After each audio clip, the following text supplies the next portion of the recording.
Hello there, folks. This is going to be a sort of educational review chronocam thing for sort of low-mid level games of PA. This was myself versus Max. As you can see in the spoiler at the top, I did manage to win, but I thought it would be quite educational to show you what happened and what was going on. So the build I used: 2 max power mechs and then a bot factory afterwards.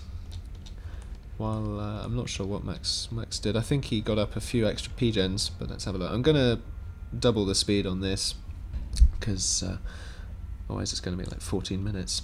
And you know, I can keep up with what's going on. So he gets out the 3 max power factory there, while I've already got my bot factory up. I think I managed to get a spawn with less walking distance, which was fortunate there. I try and always get out the least walking. So what I do with my bot factory: 2 fabbers, 2 combat fabbers, and then constant grenadiers. The first fabber goes out and gets all of this mechs, or at least his Q.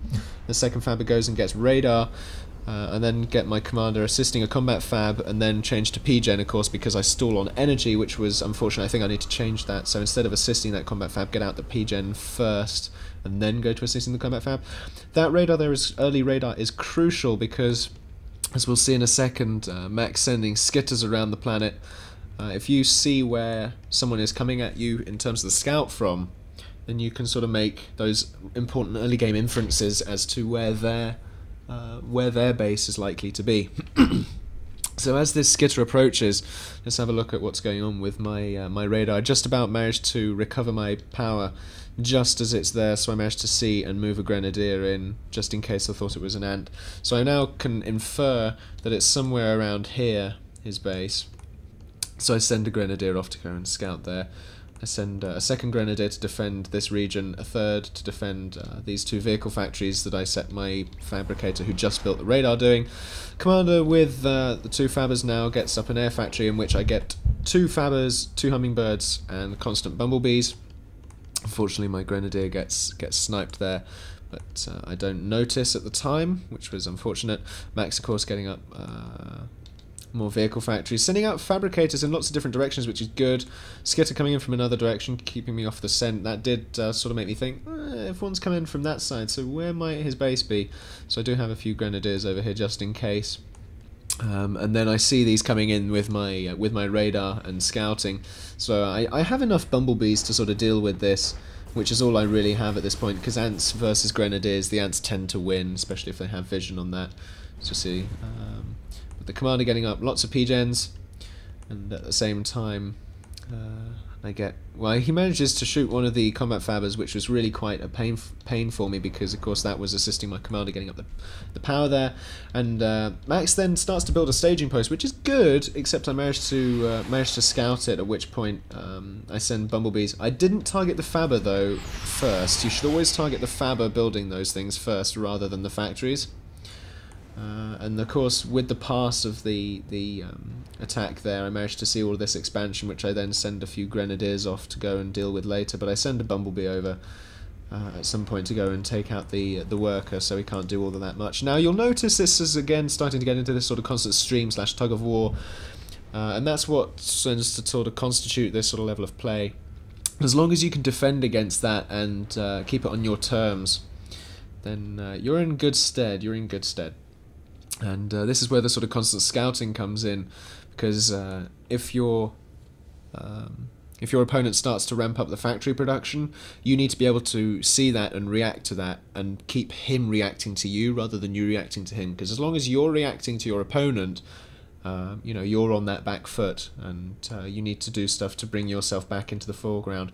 Now I send a few grenadiers here to go and raid expansions, which is a good idea.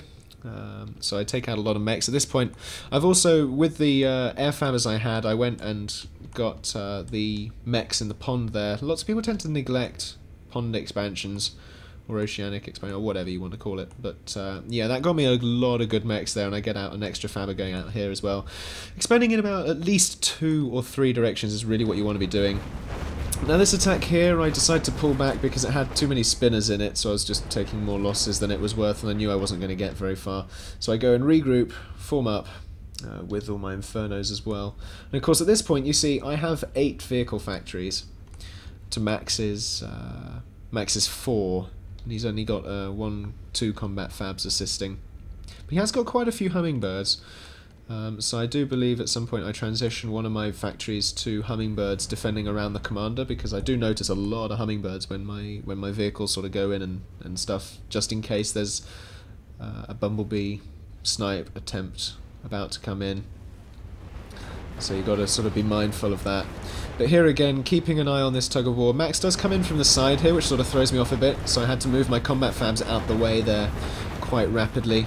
So I then go and try and get a little defensive line here as much as I can. You see here, forcing Max onto the back foot using superior production. And of course I now have combat fabs assisting. He did, but I now do as well, because I realised I could probably be ramping out a bit more, because of course I've been floating this whole time with my eco. This is another thing, if you're floating, build more factories. Just build more factories, and as you build more factories, keep building your expansions and your eco with your commander. Like, I just leave my commander building power all the time, and it sort of does it for me. Bumblebees here I send in because I think they're hummingbirds from afar, because the icons look too similar to me.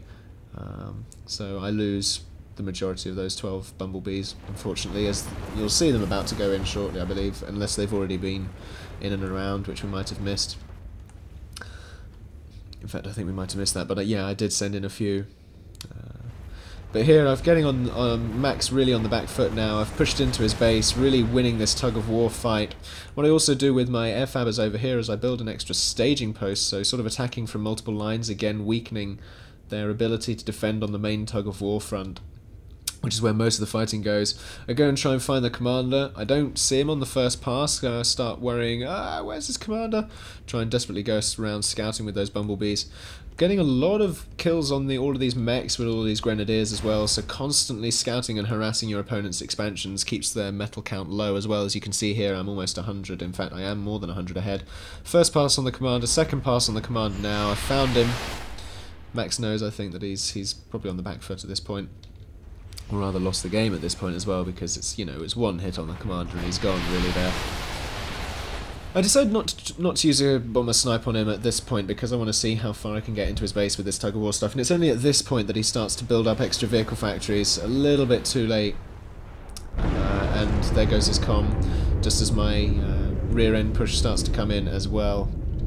So you really do have to be mindful of that. I hope this has been sort of helpful to sort of low and mid-level, and or if you're thinking of buying Planetary Annihilation, especially because this is sort of the majority of what constitutes this current build of PA, is much of this sort of T1 spam. You don't tend to see very much T2 unless it's a multiple planet game, because then of course you need the economy to maintain your nukes and your orbital and all of that sort of stuff. But in these sort of single planet 1v1s, T1 is definitely predominant, and you only tend to go up to T2 if you know that you are on the massive upper hand, and there is very little likelihood and probability that your opponent is going to be able to fight you back while your economy is in a weak and tender state.